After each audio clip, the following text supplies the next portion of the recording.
গৌরীর বটপত্র অর্থাৎ শিবলিঙ্গটা কোথায় স্থাপিত আছে জানেন? ভগ মন্দিরে। ভগ নাকি বাবা? ভগ মন্দিরে নাই? দেখবেন শিবলিঙ্গ যেখানেই বসানো আছে তার পিছনে দেখবেন নিচে মাতৃজনী আছে, নাই গো? হ্যাঁ নাই? হ্যাঁ কি না বলুন তো? তাহলে আমি নালে নিজের দোষে মাথা কাটলাম, কিন্তু তোমার মালটা কি করে কাটা গেল? যার জন্য ওইখানে গিয়ে বসে গেল। তাহলে আমাকে জল ঢালছে, আর যত মায়েরা বলছে বাবা তোমার মতো স্বামী পায়। আমার মূর্তি পূজা হয় না, কিন্তু লিঙ্গের পূজা হয়। আমি নিজের লিঙ্গটাকে মানে ঊর্ধ্বগতি, শিবের কিন্তু নিম্ন গতি নয়। আকাশ তেজ, আমাদের মধ্যেখানে তেজ, মরুত বোম, বোবম বোম বোম বোম বলো না? ওই জন্য দেখবেন মন্দিরের দরজা লাগিয়ে ঠাকুর মশাই বোবম বোবম করতে হয় না গো? না, বোম মানে ঊর্ধ্বগতি। ঊর্ধ্বগতি অর্থাৎ ঊর্ধ্ব, এটা হচ্ছে আকাশ তত্ত্ব, যাকে ক্ষিতি অপ তেজ মরুত বোম বলা যায়, তাই না? সেই জন্য বোবম বোবম আমার করতে হয় এ জানি। আর একটা কথা বাবা বলে গেলেন উনি, তোমারও তিনটে চোখ আমারও তিন চোখ আছে, বলে জানাও কথা তুমি আজ 10-এর কাছে। বলো বলো মহাদেবে তোমারে জানাই, আপনারা জ্ঞানী জনে জানেন তা সবাই, সত্যিকারের তত্ত্ব কথা বলিয়ে দেবে তুমি, সবার মাঝে শুনবে কথা জানে না মহাজ্ঞানী। কি কথা? কোন কথা? সবার মাঝে আজ বলে গেল, আমার কপালের চোখটাই আমার মহাদেবে দান করিয়েছিল। সত্যি? কোন দিন? যেদিন অসুরদেরকে বিনাশ করার জন্য দেবতা স্বর্গের দ্বারে যখন হানা দিল অসুররা, নাকি বাবা? দেবতা অসুরে যখন লড়াই লেগে গেল, অসুররা বলবান হয়েছিল কার বরে? ব্রহ্মার বরে বলিয়ান হয়েছিল, তাই নাই? সঙ্গে সঙ্গে তখন তাদের যতবার মানে রক্ত দেখো মাটিতে পড়ছে বলো ওরে, রক্ত বীজ অসুর যখন জন্ম নিল, এমন সময় তাদের পারে না কো বলো। সেই সময় কি করিল জানেন মহাশয়? ধ্যানে বসে গেল বাবা, মিথ্যা বলি নাই, বলে এরা নারী ছলনা করিয়েছিল, নারীর হাতে মৃত্যু আমার হবেই ওরে বলো, তোমার কাছে বলি কথা শোনোই আমার ঠাই। সেই দিনে কি করিল জানেন মহাশয়? দেবতাদের তেজে সেদিন তিল তিল করে এক নারী সৃষ্টি হলো, যার নাম তিলোত্তমা, জানেন সুধী দল। দেবতাদের তেজে তিল তিল করি ব্রহ্মা দিলেন কুমণ্ডল, বিষ্ণু দিলেন চক্র, ইন্দ্র বজ্রপাশ, নারায়ণ শঙ্খ চক্র গদা চতুর্ভুজধারী। তারপরে সেদিন খড়গ দিয়েছিল, যমের দ্বন্দ্ব দিয়েছিল। হ্যাঁ, দেওয়ার পর কি করলো? শিব দিল ত্রিশূল, যেটা বিশ্বকর্মা তৈরি করিয়েছিল। দেবতাদের কারিগরে বিশ্বকর্মা হলো। বিশ্বকর্মা যেমন ওই দুয়ারকা নগরীটা ভগবান শ্রীকৃষ্ণের আরাধ্যা দেবতা ছিল হচ্ছে গিয়ে মহাদেবের, সেটা হচ্ছে কৃষ্ণ জগতের প্রতি। সেই দুয়ারকা নগরী কিন্তু এই বিশ্বকর্মার তৈরি, জানেন তো? দুয়ারকা নগরী আমার বিশ্বকর্মা তৈরি করিয়ে দেয়, শিল্প এদের বাবা দেবতাদের হয়। এবার সেই সময়ে কি করিল জানেন মহাশয়?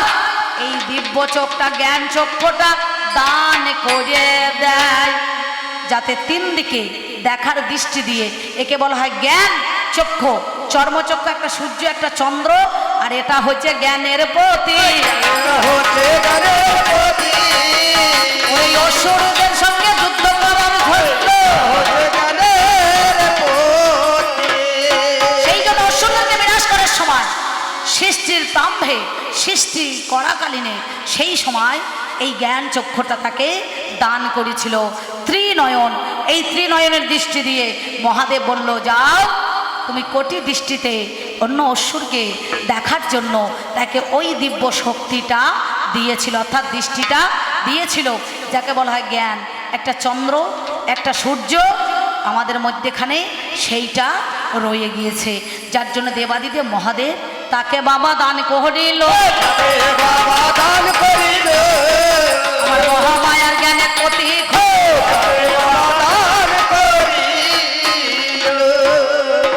চান্ডামন্ডা অসুরকে বাদ করে চামুন্ডা নাম পেয়েছিল। চণ্ডাসুর তাকে বাদ করে চামুন্ডা নাম ধরিল। চন্দ্রঘণ্টা চন্দ্রনায়িকা কার জন্য হয়েছে? এই দেবতাদের জন্যই হয়েছে, এই মহাদেবের বরেই কিন্তু হয়েছে। এই গেল তোমার কথা। আর এক কথা কয়, আপনারা জ্ঞানী জনে জানেন তা সবাই, সত্যিকারে বলে কথা জানেন মহাজ্ঞানী। পৃথিবী যেদিন আমার জন্ম হয় না শোনো গুণমণি, যেই দিনে ছিল না ব্রহ্মাণ্ড, কেবল শুধু জলকাণ্ড, গাছপালা কিছুই তো ছিল না। কটাকেতে দৃষ্টি করি, ঘটপত্রে সৃষ্টি করি, ভেসেছিলেন শ্যাম কালো সোনা। তাহলে কোথা থেকে এলো বাঘ ছাগ এলো জানি, কেমন করে তৈরি করলে সোনা গুণমণি। ডুগডুগি ডুগডুগি, ডুগডুগিটা কিসের হয় রে পাগলি? ছাগলের ডুগডুগি হয় না। যারা তবলা ডুগডুগি দেখবেন ওই কারাগুলা যারা তৈরি করে কিসে হয় জানা? ওগুলো হচ্ছে সোনা ব্যাঙের চামড়া দিয়ে তৈরি করে। কি বাবা করে না গো? হ্যাঁ, ছাগলের চামড়া দিয়েও গিয়েছিল বসে, সেইখানে কারিগর সেই পাগলি মেয়ে ছেলে। ওই জন্যই বলে মা তোমাদের জাত দেখো, তোমাদের কেমন জাত। 12 হাত কাপড়ের ল্যাংটা, একদিকে ঢাকতে গিয়ে একদিকে উদ্যম হয়ে যাচ্ছে, বুঝতে পারছো? হ্যাঁ, ট্রেনে ছাইচুরে আমার বাবাদেরকে 1 হাত গামছা দাও গা, দেখো গা ট্রেনে ছাইচুরে কত সুন্দর কেঁচা মেরে নেবে। আর এদের 12 হাত শাড়ি দিলে খুঁচিয়ে মুচিয়ে তল পেটে খুঁচিয়ে ভরবে, আবার অর্ধেকটা নাটাতে নাটাতে চলে যাবে। বাবা রে বাবা, তোমরা ভালো, তোমাদের দোষ দিচ্ছি না, তোমাদের কোনো তুলনা হয় না। হ্যাঁ, এই যে যখন অসুরদের সঙ্গে যুদ্ধ করেছিল, ডঙ্কানাদ হয়েছিল, ডঙ্কানাদের সৃষ্টি হয়ে সেদিন ঢাক ঢোল এইসব সৃষ্টি হয়ে গেল। জানেন তো, মায়ের পূজাতে ঢাক লাগে, ঢাকতে হয় এই দেবী দুর্গার পূজাতে, কিন্তু মহাদেবের পূজাতেও লাগে। সেই ডঙ্কানাথ থেকে সৃষ্টি করার মূলে, কিন্তু তার আগে দক্ষ রাজা দেবাদিদেব মহাদেব আগে জন্ম হয়ে গেছে। আদিদেব হচ্ছে মহাদেব। দক্ষ রাজা 60টা কন্যার পর, তখন তো 60টা কন্যাকে বিয়ে করলো, আর তার আগে তো জন্ম হয়ে গিয়েছে। এটা কে? এটা হচ্ছে পশুরাজ। সেই ছালটা দিয়েছিল বাঘ ছাল। কেন জানেন? মহাদেব যখন নবীন সন্ন্যাসী হয়ে বনের মধ্যে এখানে ঘুরে ঘুরে বেড়াইছে, এক ঋষির দলের তার স্ত্রীরা ওকে দেখে, তার রূপ যৌবন লাবণ্য দেখে অমনি বাবা মুগ্ধ হলো, অমনি বাবা মুগ্ধ হলো, অমনি বাবা মুগ্ধ হলো, অমনি বাবা মুগ্ধ হলো, কথা তোমায় ভাবে, অমনি বাবা মুগ্ধ হলো। সেই ঋষিরা তখন অলৌকিক ঘটনা, আগেকার দিনে মুনিবর ঋষিদের একটা শক্তি ছিল বাবা, সেই শক্তিতে বাঘ সৃষ্টি করে তারা মনে মনে ভাবলো, একে যদি বাঘের ভয় দেখিয়ে চলে যাওয়া হয়, ছেড়ে দিই, তাহলে নিশ্চয়ই বাঘে কামড় দিয়ে দেবে আর এই সন্ন্যাসীটা মরে যাবে। কিন্তু ছদ্মবেশে মহাদেব ওই বনে বনে অরণ্যের মাঝে ঘুরে ঘুরে বেড়াতে লাগলো, হ্যাঁ, সন্ন্যাসীর বেশ ধরে। তখন ওই মুনিবর বাঘ সৃষ্টি করলো, সঙ্গে সঙ্গে এ মনে মনে ভাবলো হয়তো বাঘে খেয়ে নেবে, কিন্তু বাঘের দৃষ্টি দিয়ে এমন বশ করেছে, তার উপরেই কিন্তু আসন পেতে গেল। সঙ্গে সঙ্গে আত্মা তার পরিত্যাগ করলো। আর এই খোলসটা, সাপের দেখবেন খোলস হয়, সাপের একটা খোলস হয় না, সাপের মতনই কিন্তু চোখ সব উঠবে, ফনা উঠবে। তখন সাপ খোলস ছেড়ে যখন চলে যায়, সেই খোলস হয়ে দেহ আত্মাকে ত্যাগ করে যখন চলে যায়, তখন মহাদেবের কাছে বলল, হে প্রভু, আমরা বড় ভুল করেছি, তোমাকে চিনতে নারি, তোমাকে বুঝতে পারি নাই, তাহলে আমাদের কি হবে? বলো, আজ থেকে তোমার এই খোলস আমি বাকলের ছাল স্বরূপ, অর্থাৎ বাঘের ছাল, সেইটা আমি আজকে আমার দেহতে অমনি বাবা পরিধান করব, অমনি বাবা পরিধান করব, আমি তোমার কাছে কথা তাই যাবো, অমনি বাবা পরিধান করব। ওই জন্য দেখবেন ডুগডুগি বাজাইতে হয়। আমার গলাতে আছে কি? বাঁশকি নাগ। আর কোমরে আছে কি? উদয়, উদয় নাগ, নাকি বলছেন? নারদ বলেছিল, মামা একটু বিয়ে করো কেন? তাহলে বিয়ে কি একটুখানি করা হয় রে? বিয়ে করলে গোটাগুটি করতে হবে, নাকি বলছে? তা আমি বললাম, মেয়ে কে দেবে রে আমাকে বুড়ো বয়সে? হ্যাঁ, তা বললো, তোমার চিন্তা নাই, ওই দেখো গিরিরাজের একটা কন্যা আছে, তার সঙ্গে তোমার বিয়ে দিয়ে দেবো। বলে, তাই নাকি? বলে, হ্যাঁ। বলে, বেশ ঠিক আছে, কোনো চিন্তা নাই। তাহলে আমার বরযাত্রী কে যাবে? বললো, তোমার ভূত ফেরত যাবে শ্মশানে। আমরা ভালো। বলে, আমার গাড়ি কে হবে? বললে, তোমার ওই যে বুড়ো ষাঁড়টা আছে। আমরা ভালো। বলে, আমি দর্পণ কোথা পাবো? বললাম, হাতে মোষের শিঙা নেবে। আমরা ভালো। সোনো পাউডার কোথা পাবো? বলে, শ্মশানে ছাই মেখে নেবে, গাইয়ে পাউডার করে নেবে। আনলে তা ভালো। আর আমার বর যাত্রী মানে নিত বরকে যাবে। তখন বলছে, নন্দী ভিরিঙ্গি বলছে, আমরা দুজন চলে যাব। বলে, বেশ ঠিক আছে। এইবার ষাঁড়ের পিঠে চেপে আমি বরযাত্রী নিয়ে চলে যাচ্ছি, মনে করুন বিয়ে করতে। আর দেখবেন পেটটা যার মোটা, গলাটা যার সরু, সে হচ্ছে গন্ডগোল লাগাবার গুরু। নারদ গিয়ে বলেছে আমার শাশুড়ি মেনকাকে, দিদিমা, জামাই বরণ করতে গেলে, জামাইকে বরণ করতে গেলে একবারে কলা, ধান, দূর্বা, পান ইত্যাদি দিয়ে দেবে। তার মধ্যে একটু ইস্যুমূলের শেকার, মানে ইস্যুমূলের শেকার, মানে ঈশ্বরমূল যাকে বলা হয়, ওই শেকার একটু দিয়ে দেবে। আর কার্বন অ্যাসিড আর ইস্যুমূল যদি থাকে ঘরে, সাপ দৌড় ধরবে, আপনারা সেটা জানেন ভালো করে লক্ষ্য করে। ও চালাকি করে ঈশ্বরমূল দিয়েছে। আমি যেই ষাঁড়ের পিঠে চেপে নেমে একবারে আমার শাশুড়ির সামনে দাঁড়িয়ে পড়েছি, আর তখন আমার শাশুড়ির সহচরীরা সখীরা সবাই মিলে চলে এসেছে। তখন একবারে বরণ করতে লেগেছে, কপালে একবারে শঙ্খধ্বনি হচ্ছে, উলুধ্বনি হচ্ছে। এমন সময় বরণ ডালাটা আমার কপালে ঠেকিয়েছে, এবার নিচেতে ঠেকাইতে গিয়েছে, আর সাপের নাকে তখন ঈশ্বরমূলের গন্ধ চলে গিয়েছে। আর আস্তে আস্তে সাপ যে কখন দৌড় ধরেছে, আর সটাম করে বাঘ ছালটা পড়ে গিয়েছে। জামাই মেডিকেল টেস্ট করার মতো দেখিয়েছে কত ভালো না কত মন্দ। সেই সময় মেয়েগুনা বলছে ওলো ওলো করতে করতে আরম্ভ করে দিয়েছে। তখন একটা বাউলে গান বেঁধেছিল, জানেন তো কি বলেছিল জানেন? ও মেনকা মেনকা মাথায় দে রে ঘোমটা, মেনকা মাথায় দেবে ঘোমটা, মেনকা মাথায় দেবে ঘোমটা, মেনকা মাথায় দেবে ঘোমটা। তুই বেচে কুচে করলি জামাই, বিচে কুচে করলি জামাই, চিরকালের ল্যাংটা রে ল্যাংটা রে ল্যাংটা। মেনকা মাথায় দেবে ঘোমটা, মেনকা মাথায় দেবে ঘোমটা। আর এখনকার বাউলে বলছে কি, এখনকার বাউলে কি বলছে? ঘোমটা দিচ্ছে না, ঘন্টা রে ঘন্টা রে ঘন্টা। মেনকা মাথায় দেবে ঘোমটা, মেনকা মাথায় দেবে ঘোমটা, মেনকা মাথায় দেবে ঘোমটা। সঙ্গে সঙ্গে এখনকার শাশুড়িদের আর ঘোমটা নাই আছে, মেনকা দিয়েছিল ঘোমটা। আর যে মেয়ে দেখবে বেশি ছান কাটবে, ছানের তলাতে বান মেরে ছেড়ে দেবে নাকি বাবা? হ্যাঁ, তা তোমরা ভালো মা, তোমাদের কোনো দোষ নাই। আমার এই গণেশের মাকে বলছি কথা, গণেশের মাকে বলছি কথা, গণেশের মাকে বলছি কথা, গণেশের মাকে বলছি কথা, জানাই কথা তার বারোটা। গণেশের মাকে বলছি কথা। আমি হলাম পরম বৈষ্ণব, আর এ হচ্ছে পরম বৈষ্ণবী। আমি 5টা বাড়িতে ভিক্ষা করতে যাই, 7টা বাড়িতে করতে যাই ভিক্ষা, 9টা বাড়িতে যাই, সঙ্গে সঙ্গে যতগুলো বাড়িতে ভিক্ষা করি, 5টা বাড়িতে ভিক্ষা করলে 3 মুষ্টি চাল, 7টা বাড়িতে ভিক্ষা করলে 3 মুষ্টি চাল, 9টা বাড়িতে দরজায় ভিক্ষা করলে 3 মুষ্টি চাল।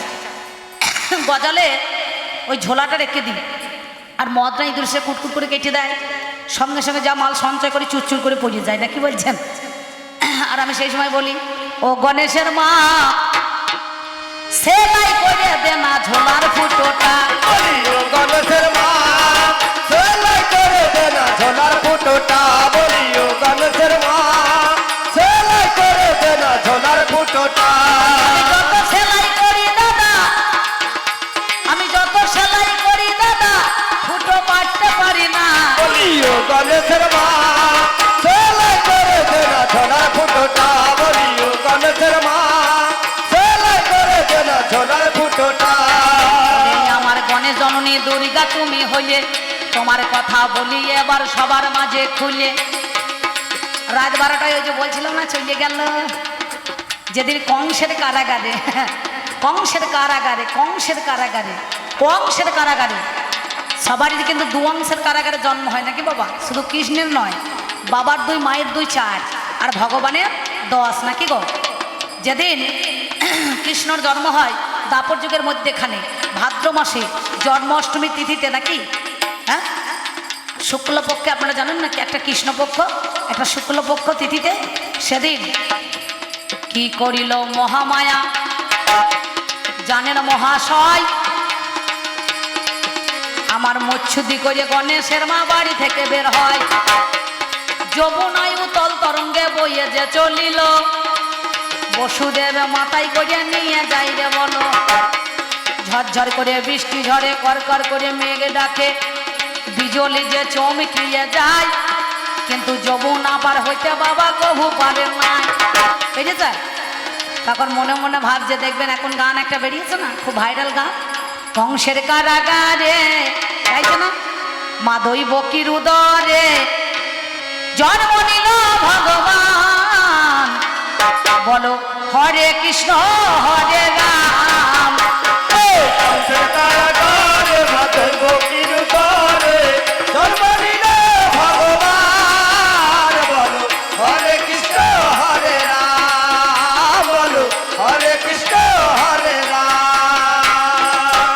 বসুদেব লয়া যায় মাথার উপরে, যমুনা পার করে মা যশোদার ঘরে।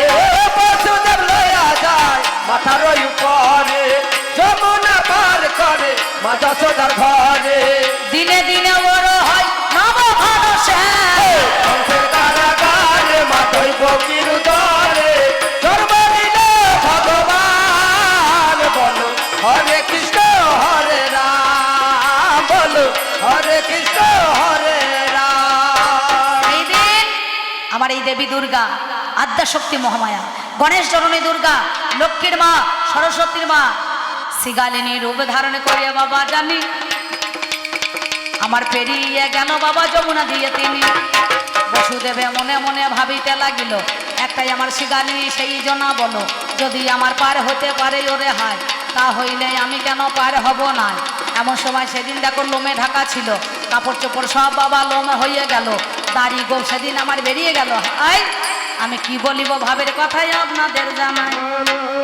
ওই জন্য দেখবেন মাঝে মাঝে এক একটা মেয়ের এই দু চারটে দেখবেন ওই ধার ছাগলগোনা দেখবেন অনেক সময় বেরিয়ে যায়, যায় না? হ্যাঁ যায় না মাঝে মাঝে। আর মেয়েদেরও দেখবেন একটা করে দাড়ি বেরোয় অনেক সময়, বুঝতে পারছেন তো, থাকে। আবার অনেক মেয়েগুলো মুখে মাখা মাখছে, ও লোম গোপ সব একবার মনে করুন বেরিয়ে পড়ছে, যায় না? তাহলে চিন্তা করে দেখেছেন? তাহলে সেদিন তুমি অন্যায় করলে, আমার স্বামীর ঘর ছেড়ে ভোলানাথের কাছ থেকে তুমি অন্য পুরুষকে সেদিন বলো পার করিলে, বলো পার করিলে, তুমি ভেবে দেখো কথা জানাই, বলো পার করিলে। বোম তত্ত্ব মানে আকাশ তত্ত্ব, ঊর্ধ্বগতি, সেই জন্য বম বম বম বম বম বম বম বম বম বম বম শঙ্কর বলতে হয়। ওই জন্যে সেই ঋষির কথা রাখার জন্য সেই চামড়া পেয়েছিল, আর চামড়া দিয়ে এই ডুগডুগি ছাইয়ে দিয়েছে, বুঝতে পেরেছ? তাহলে চিন্তা করো, এই চামড়া যার নাম হচ্ছে ডমরু, এই ডমরু সেদিন পেয়েছে, কারণ এটা হচ্ছে সাধন ভজনের পথ, যার জন্য দেখবেন ব আকার আছে, ব আকার। ডমরুতে ব আকার নাই বাবা, হ্যাঁ ব আকার নাই, সব ব আকার আছে দেখবেন। তার মধ্যে একটা ডুগডুগি আছে, অর্থাৎ এই যে ত্রিশূল, তিনটে ফলা, একটা বেকা, দুই দিকে বেকা, মধ্যেটা সোজা। এটা বলা হয় জরা ব্যাধি আর মৃত্যু লয় নাই ভয় নাই, যার জন্যে এইটা তাকে দেখা যায়, বুঝতে পারছেন? কিন্তু চিন্তা করে দেখো, আর একটা কথাই আমি তোমায় বলে যাই। আর একদিন গিয়েছিল, মিথ্যা বলি না, শিবের গুরু রাম, রামের গুরু শিব হইয়া গেল। আপনারা জ্ঞানী জনে জানেন শুধু দল, রামের গুরু শিব আর শিবের গুরু রাম, নাকি বাবা? তাই তো। যেদিন পঞ্চবটির বনে ওই না সাধনে আমার সীতাকে লইয়া গেল রাবণ, জানেন জ্ঞানী জনে। সীতাকে রাবণ নিয়ে গিয়েছিল নাকি গো, তিনটে গণ্ডি দিয়েছিল লক্ষণ সীতাকে, একটা হচ্ছে শত, একটা হচ্ছে রজ, একটা হচ্ছে তম, নাকি? এই শত রজ তম তিনটে গণ্ডি দিল। সেদিন আমার গুরুমা যেদিন চলে গেল, চুরি হয়ে গেল, সেই দিন আমার কি করেছে এই আদ্যাশক্তি মহামায়া, সীতার রূপ ধারণ করে সেজনে চলে যায়। আমার ঘোমটা টেনেছে বাবা, জানে না মহাশয়, ঘোমটা টেনেছে, ঘোমটা, ঘোমটা টেনে দেখো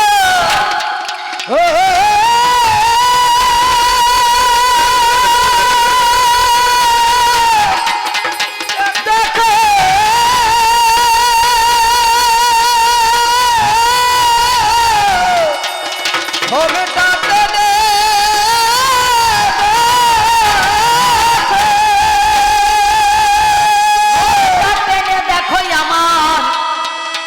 রামের কাছে গেল, রামের কাছে গিয়ে বাবা দাঁড়িয়ে পড়িল।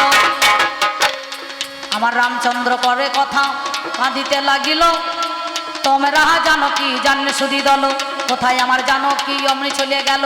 এই কথা যখন আমার বলিবারে দেয়, আপনারা জ্ঞানী জনে জানেন মহাশয়, কি বলিব ভাবের কথা শুনে চলো তুমি। তখন ওই সীতার রূপ ধারণ করে এক কোণে দাঁড়িয়ে এই আছে এই উনি, যেই না দেখেছে এক কোণে দাঁড়িয়ে আছে, সব জিনিস ঢেকেছে কিন্তু কপালের চোখটা ঢাকতে পারে নাই। বলো মা তুমি আমার কাছে এসেছো, যে আমার গুরুমা, যে আমার শিষ্যের মা, সে আমার সন্তান সম, কিন্তু তুমি আমার দুঃখের দিনে সান্ত্বনা বাক্য দিতে এলে, কিন্তু তুমি নিজে সীতারূপ কেন ধরে এলে? সীতারূপ কেন ধরে এলে? আরে তোমার রামের সীতা সাজার মন হয়েছিল, ওই জন্য বলছে না, ওম সর্বমঙ্গলা মঙ্গলে শিবে সর্বসাধিকে শরণ্যে ত্রাম্বকী গৌরী নারায়ণী নমস্তুতে, নাকি এর একটা নাম হচ্ছে নারায়ণ, আর এ নারায়ণী সাজতে গিয়েছে। এই পরে স্বামীকে স্বামী বললে পরে সে সারা দেবে নাকি বলছেন? সে দেখ, আমি একবারও বলেছি মা, ও বলছে তুমি ভাতা নাও, দেখো এদেরও ভাতা বেরিয়েছে, আমার ছেলেদেরও বেরিয়েছে, নাকি গো? যুবসাথী হয় না, যারা যুবক তাদের যুবসাথী হয়েছে। হ্যাঁ মা তোমরা অন্নপূর্ণা ভাণ্ডার তুলেছ? এরা মনে মনে ভাবছে, কিন্তু না, কিন্তু ঢুকেছে পয়সা, কারো ঢুকেছে কারো ঢোকে নাই, কিন্তু তুলেছে কি তোলে নাই আমি সে কথা বলতে যাই নাই। কিন্তু দেবাদিদেব মহাদেব, তার তো কোনো ভাতা পাওয়ার দরকার নাই, সে তো গাঁজা খায়, ভাং খায়, নাকি?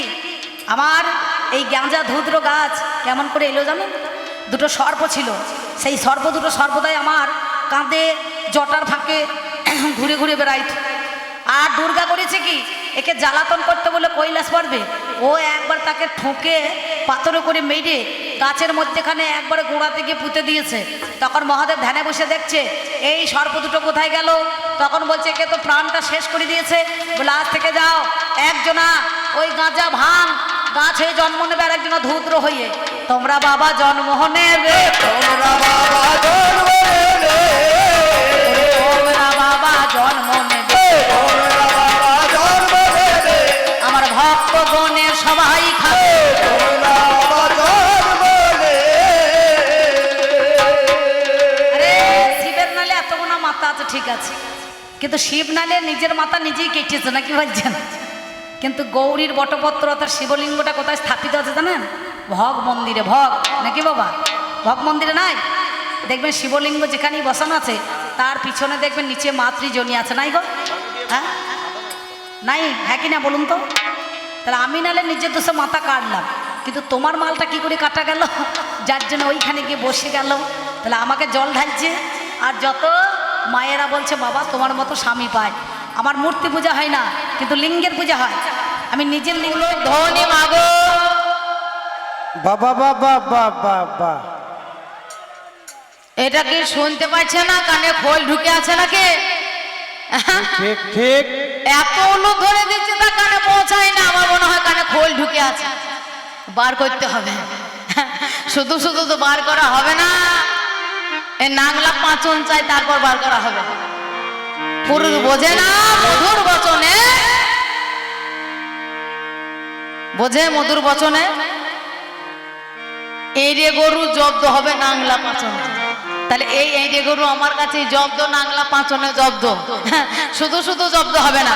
তারা সুন্দর মধুময় আসর, সুন্দর মধুময় বাসর, সুন্দর মধুময় আসরে, সুন্দর মধুময় বাসরে অতি সুন্দর আমার বাবাদের কারবার, তার থেকে সুন্দর আমার মায়েদের ব্যবহার, তার থেকে সুন্দর গ্রামবাসী গণের কারবার, তার থেকে সুন্দর কমিটি দাদা ভাইদের ব্যবহার, অতি সুন্দর এদের আদর, এদের আপ্যায়ন, এদের ভক্তি, এদের শ্রদ্ধা, সুন্দর আসার সঙ্গে সঙ্গেই বাবা ওই তাল মিষ্টির শরবত, তারপরে বাবা মোষের দুধের চা, তারপরে আবার পকোড়া ভাজা, তারপরে জিলাপি ভাজা দিয়ে মুড়ি, তারপরে গানে নামিয়েছে, এরপরে ভাতের ব্যবস্থা আছে।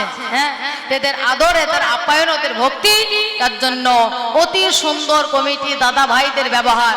প্রার্থনা করব যে এই অনুষ্ঠান যেন বহু বহু দিন পর্যন্ত দীর্ঘস্থায়ী হয়, প্রত্যেক বছর বছর আয়োজিত হোক।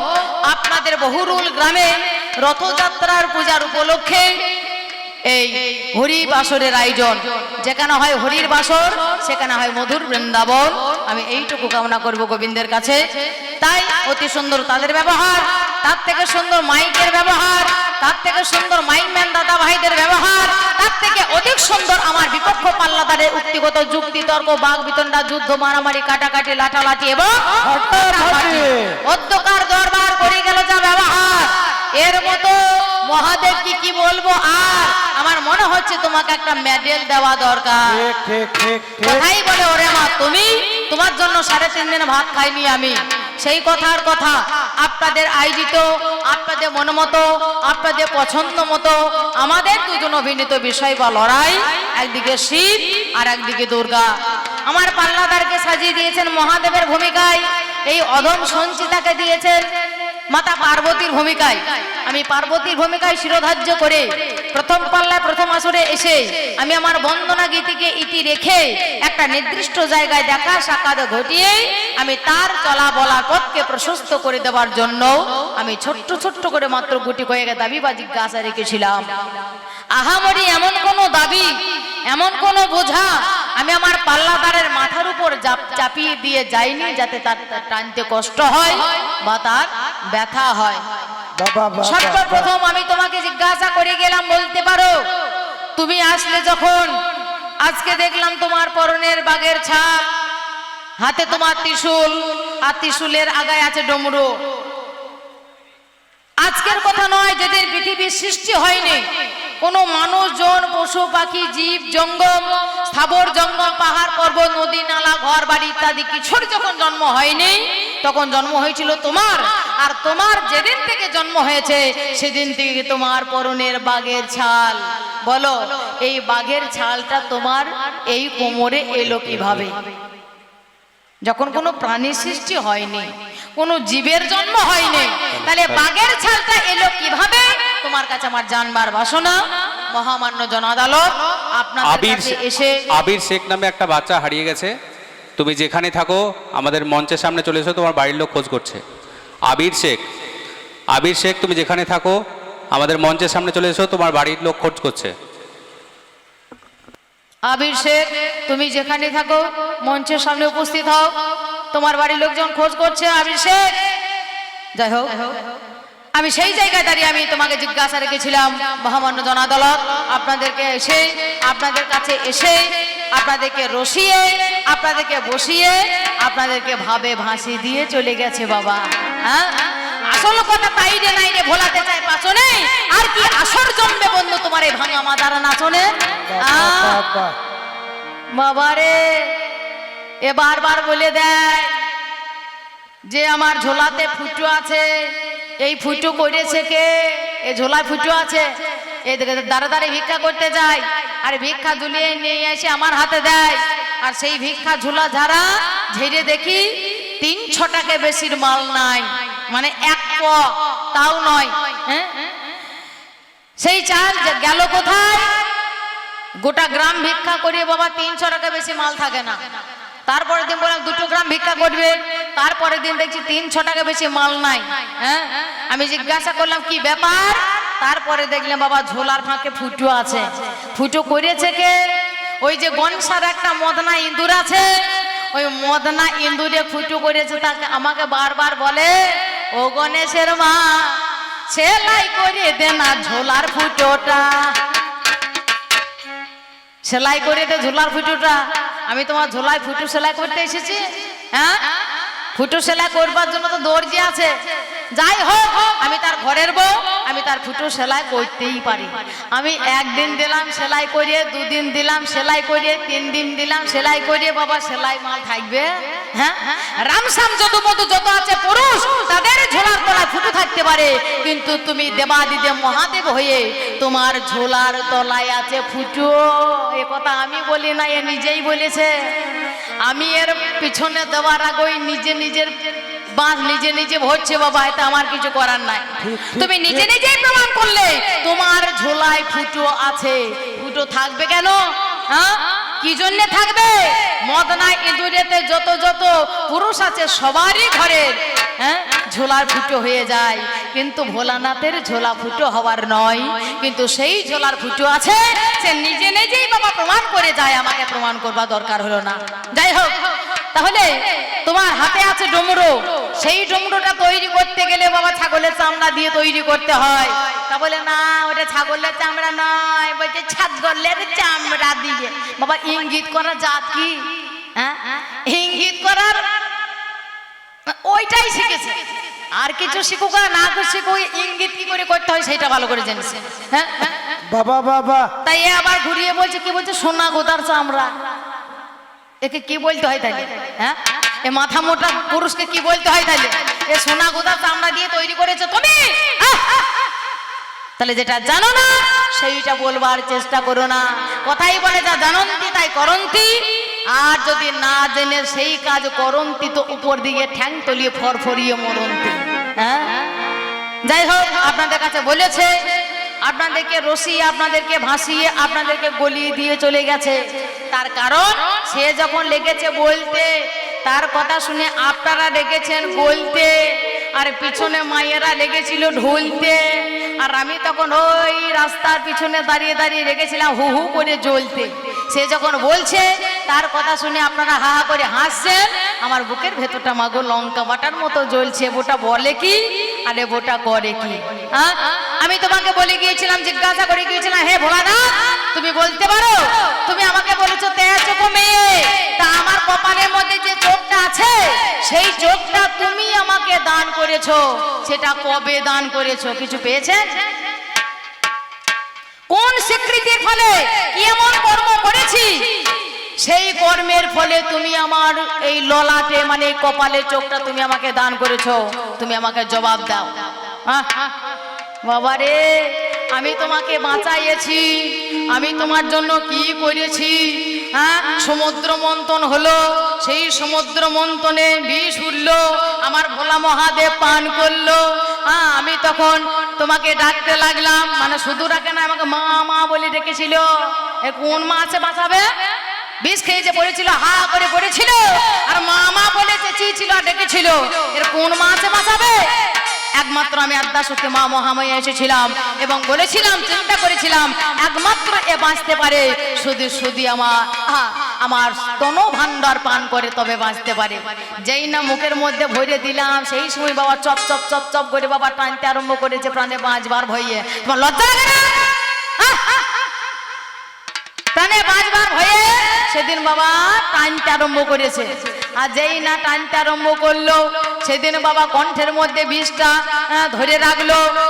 উপর দিকেও যেতে পারছে না, আর নিচের দিকেও আসতে পারছে না, কণ্ঠের মধ্যে বিষটা ধরে রেখেছে। সেই দিন আমার স্তন পান করে নিজে রক্ষা পেয়েছে, সেদিন বাবা মৃত্যুঞ্জয় হয়েছে। সেদিন থেকে নাম হলো মৃত্যুঞ্জয়, ভোলানাথ মৃত্যুঞ্জয়। তা সেদিন আপনাদের কাছে বলে গেছে যে তোমাকে ওই স্তনের মধ্যে মুখ দিলাম, আর যে জায়গায় মুখ দিলাম সেই জায়গাটা কালো হয়ে গেল। ভালো, আমায় মুখ দিয়েছিলে, আমার কালো হয়ে গেল, কিন্তু এর দুটো ভালো করে লক্ষ্য করে দেখবেন। হ্যাঁ, ভোলানাথের দুটো ভালো করে লক্ষ্য করে দেখবেন। যেমন নারীদের মধ্যে চিহ্ন আছে, তেমনি পুরুষদের মধ্যেও চিহ্ন আছে। নাই, নারীদের মধ্যে কাজে লাগে, পুরুষদের মধ্যে কাজে লাগে না।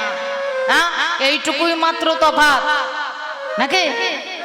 তাহলে আমার যেমন রং কালো হয়ে গেল, তোমারও তেমনি কালো হয়ে গেল। আমার না হয় মুখ দিয়েছিলে বলে কালো হয়ে গেল, তোমাকে মুখ দিয়েছিল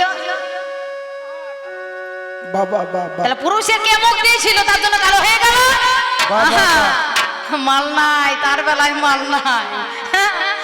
আমাকে বলছে, হ্যাঁ আমি একদিন বিয়ে করতে গিয়েছিলাম, বিয়ে করতে গিয়ে সেই সময় বরণডালা সাজিয়ে ঈশ্বর বল দিয়ে যেই না জামাই বরণ করতে এলো, সেই সময় নাকি শিব কি হয়েছিল? কি হয়েছিল? ল্যাংটা হয়ে গিয়েছিল নাকি? হ্যাঁ, বিয়ে করতে গিয়ে শাশুড়ির সামনে ল্যাংটা হয়ে গিয়েছিল, আর সেই সময়ে শাশুড়ি মা ঘোমটা টেনেছিল, আর সবাই বলেছিল সেদিন থেকে ওলক ধ্বনি সৃষ্টি হলো, মঙ্গল ধ্বনি সৃষ্টি হলো। আর সেই দিন বললো মেনকা মাথায় নিল ঘোমটা, বেছে বেছেই পল্লী জামাই চিরকালের ল্যাংঠালো ল্যাংটা। হ্যাঁ, যেই না বাঘের ছাল পড়েছিল, ঈশ্বরমূল বরণডালাই দিল, সঙ্গে সঙ্গে ঈশ্বরমূলে গন্ধ যেই না ওই সাপের নাকে পড়লো। বেল হিসাবে বেঁধেছিল, বেল, হ্যাঁ, ওই সাপটা যদি বেল হিসাবে না বাঁধবে তাহলে এই বাঘের ছালটা থাকবে না, সেই জন্য বেল করে বেঁধেছিল আর কি। আর সাপে কিন্তু ঈশ্বরমূলে গন্ধ নাকে নিতে পারে না। যেই না গন্ধ পেয়ে গিয়েছে, শ্বশুর করে মাল কেটে পড়েছে, আর যেই না মাল শ্বশুর করে কেটে পড়েছে, ওই শাশুড়ির সামনে উদ্যম হয়ে দাঁড়িয়ে গিয়েছে, বলা না তোমার একটি ঢাকতে একটি কুদম খুলবো তোমার মাল গাড়ির কুদম। এই ভোলানাথে যদি তলায় মাল থাকতো তাহলে তো ল্যাংটা হইতো না। তলায় মাল কি বলুন তো? আমরা লুঙ্গি পরি, আমরা স্যুট প্যান্ট পরি, আমরা পায়জামা পায়জামা যাই হোক পরি, কিন্তু তলায় আমাদের আন্ডার প্যান্ট কিংবা জাঙ্গিয়া কিছু থাকে। কিন্তু ভোলানাথের তলায় যদি ওই আন্ডার প্যান্ট জাঙ্গিয়া কিছু থাকতো তাহলে আর এই ল্যাংটাটা হইতো না আপাতত। তবে কিছু মনে করেন না বাবা, একটা কথা আমার খুব মনে পড়ে গেল। হ্যাঁ, একটা জামাই জানেন টাকা পয়সা আছে, ব্যাংক ব্যালেন্স আছে, গাড়ি বাড়ি আছে, সব কিছু আছে, কিন্তু কখনো কোনো দিন জীবনে ওই ধুতি পাঞ্জাবি পরে, হ্যাঁ, এদিকে সভ্য আছে, কিন্তু ওই আন্ডার প্যান্ট কোনো দিন পরে না। শ্বশুর বাড়ি যায় তাও কিন্তু পরে না। এইবার নজর তো সবারই আছে। শাশুড়ি মা মনে মনে চিন্তা করছে, জামাই মানুষ বাড়িকে আসে, ওই সাদা ধুতির তলায় মাল থাকে না, দেখতে লজ্জাও লাগে। হ্যাঁ, এর দুটো মেয়ে আছে জানেন, আই বড় মেয়ে, কুমারী মেয়ে, এদের কাছে গিয়ে বলেছে, মারে তোদের জামাইবাবু যেদিন আসবে সেদিন ওই সাদা ধুতির তলায় একটা আন্ডার প্যান্ট যেন পরে আসতে বলিস। মানে হ্যাঁ মা, আমারও মনে মনে চিন্তা হয় বলি, কিন্তু বলবো করে আমার সাহসে কুলাই না। মা গো, তুমি যখন বলছো, আমি অর্ডার যখন পেয়ে গেছে জামাই এলেই এবার বলবো। এবার কিছু কিছু জামাই আছে খুব ঘন ঘন শ্বশুর বাড়ি যেতে পছন্দ করে। এই পাট কাটা হয়ে গেল, অবসর টাইম, চলো আবার ঘুরে আসি। হ্যাঁ, এই বউ না গেলেও নিজে যাবে। এইবার কিন্তু একদিন চলে গিয়েছে শ্বশুর বাড়ি, জল টল খাওয়ার পরে যেখানে শালিদা আছে বসে, শালিদের কাছে গিয়ে হাজির হয়েছে। কি হে, ভালো আছো? তা ভালো আছি। তোমাকে একটা কথা বলতাম ভাই, তুমি কিছু মনে করো না। জানা মনে আবার কি করি? দেবীর মধ্যে কালী, আর কুটুমের মধ্যে শালি, আর তরকারির মধ্যে গুগুলি, আর জেলার মধ্যে হুগলি। তোমরা যতই হোক আমার শালি, তা তোমাদের কথায় কিছু মনে করতে পারি? বলো তোমাদের কি হয়েছে বলো। ও জামাই বাবু, তোমার টাকা পয়সা, ব্যাংক ব্যালেন্স, তোমার সব কিছু আছে, তা এই দিন যেদিন আসবে তোমার এই সাদা ধুতির তলায় যেন একটা আন্ডার প্যান্ট পরিস। আর যেই না বলেছে চরম করে পাই করে রাগ হয়ে গিয়েছে, সঙ্গে সঙ্গে কোনো কথা কাউকে না বলে একবারে সুটান গিয়ে বাড়ি, হ্যাঁ, গোকর্ণ বাজারে হাজির হয়ে সুন্দর একটা ঝাকাস দোকান থেকে ঢুকে বেরিয়ে এইবার দোকানদারকে বলছে, দাদা ভালো ভালো আন্ডার প্যান্ট থাকে তো বার করো তো। বার করে দিয়েছি, বার করছে, কিন্তু একটাও পছন্দ হয়েছে না। বলে না, ওই সুতোর মাল নেব না, টেরিকটের মাল বার করো, যেন 4 বছর না কিনতে হয়, একটা দিয়ে যেন 5 বছর কেটে যায়। হ্যাঁ, এইবার কিন্তু টেরিকটে দেখে দেখে লাল রঙের সাদা ধুতির তলায় পড়লে যেন টক টক করে নজর পড়ে, তবে তো বুঝতে পারবে যে তলায় মাল আছে। হ্যাঁ, এইবার কিন্তু কিনে নিয়ে চলে এসে আল্লাহ তুলে রেখে দিয়েছে। সকালবেলায় গিয়েছিল শ্বশুর বাড়ি, বিকাল বেলায় ভাত দুটো খাওয়ার পরে আবার যাবে শ্বশুর বাড়ি, মানে বেশি দূরে ছাড়াছাড়ি নয়, 6 কিলোমিটার ছাড়াছাড়ি আছে। হ্যাঁ, এইবার ভাত চাটি খেয়ে আবার কিন্তু বাইকখানা বার করছে, শ্বশুর বাড়ি যাবো। বউ জিজ্ঞাসা করছে, গো যাবে কোথায় ভর দুপুর বেলায়? খুব ইমার্জেন্সি কাজ আছে, আমাকে যেতেই হবে। মানে মালটা কিনেছে আজকে দেখাইতেই যাবে, আর যদি না দেখাইতে যায় রাতের ঘুমটাই হবে না। এইবার কিন্তু শ্বশুর বাড়ি পথে রওনা দিয়েছে, মালটা কিন্তু তুলাই আছে আনলা, মানে পরে অভ্যাস না, ওরা অভ্যাস না থাকলে যা হয় আর কি। এ মনে মনে চিন্তা করছে মাল আবার তলায় আছে, এই কিন্তু মাল তোলায় আছে উপরে। এইবার চলে গিয়েছে শ্বশুর বাড়ি, যেখানে বসে আসে শালি, ওই শালিদের কাছে গিয়ে বাবা হাজির হয়ে ধুতিখানা পরেছে। কোচাটাকে নিয়ে এই কোচাটাকে একবার করে লুক করে তুলছি, যেন পাশ থেকে টুক করে দেখতে পাওয়া যায়। সামনে সামনে তো গিয়ে বলা হয় না, হ্যাঁ গো এই দেখো আমার আন্ডার প্যান্ট আছে, সামনে সামনে বলতে পারবে না বলে, হ্যাঁ, পাশ থেকে কোচাটাকে তুলছে যেন পাশ থেকে যেন দেখতে পায়। হ্যাঁ, কোচা নামাবার জন্য এসেছি, মাল দেখলে হবে, খরচা আছে, মাল দেখো। বলে না, সকালবেলা এলাম বসতে দিয়েছো জামাই বাবু, তোমার টাকা পয়সা আছে, ব্যাংক ব্যালেন্স আছে, ঘর বাড়ি আছে, আমার নাকি আন্ডার প্যান কেনার পয়সা নাই, সঙ্গে সঙ্গে মাল বাজারে কিনে এনেছি, মাল দেখো আবার কত দেখাচ্ছে। ও এই কথা বলেছিলাম বলে সকালবেলায় না বলা করে বাড়ি চলে গিয়েছিলে, খুব রাগ হয়েছিল বুঝি? বলে হ্যাঁ, রাগ হয় আর না হয়। জামাই বাবু তোমার তলায় মাল আছে তো? এ তখন হাত দিয়ে দেখছে, এই যা মাল সে এটা সাডু পরে তোলা আছে, হ্যাঁ তলাই মাল নাই, আমার পাল্লাদারে হচ্ছে ওই রকম অবস্থা, তলাই যদি মাল থাকতো বাবা শাশুড়ির সামনে ল্যাংটা হয়ে যেত না। আমার না জানা না, করবো না বেশি দেরি, মাথাটি বন্ধ ধরি ছোট দোহারি গো, দূর করিনি আনন্দ, আছেন যত ভক্তবৃন্দ, একবার প্রেমানন্দে নিতাই গৌর হরি হরি বল সর্বজয়।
না জানা পীড়িতের বড় বড় জ্বালা, বড় জ্বালা রে,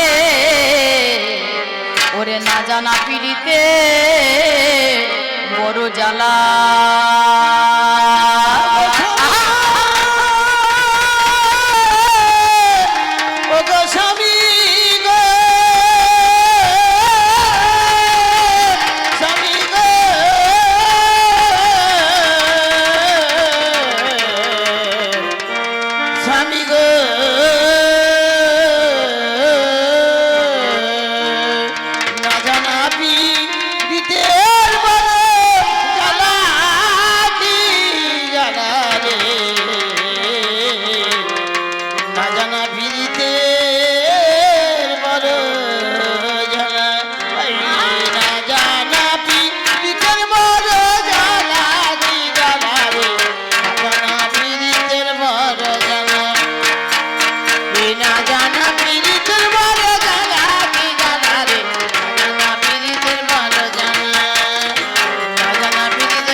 না জানা পীড়িতের বড় জ্বালা, এ পীড়িতের বড় জ্বালা।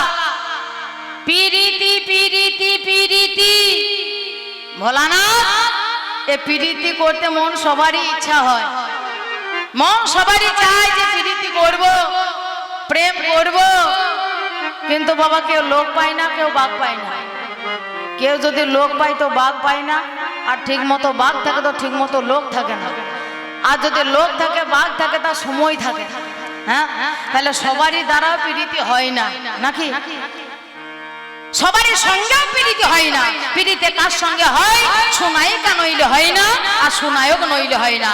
হে ভোলানাথ পঞ্চানন, আগে যে নায়িকা আছে ঘরে সেই নায়িকাকে ত্যাগ করে আছো তুমি অক্ষয় বটমূলের পরে। সে নায়িকা কোন নায়িকা? সে নায়িকা হচ্ছে সুনায়িকা। নারী হচ্ছে দুই প্রকারে, একটা হচ্ছে সোনারী আর একটা হচ্ছে কোনারী। কোনারী কোন নারী? ব্যভিচারী নারী না হবে গান্ধারী নায়িকা বাঁচিয়া লবে। এই ব্যভিচারী নারী পরশ করিলে পুরুষ ধর্ম যাবে। সে নায়িকা হচ্ছে কোনায়িকা।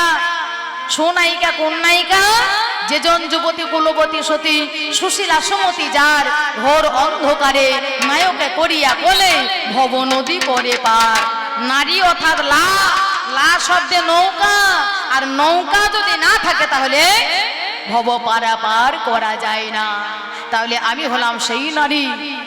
সহজ পীড়িতি জীবে না সম্ভবে সহজ মানুষ বই, সহজ পীড়িতি রতি না টলিবে তবে তো সহজ বই।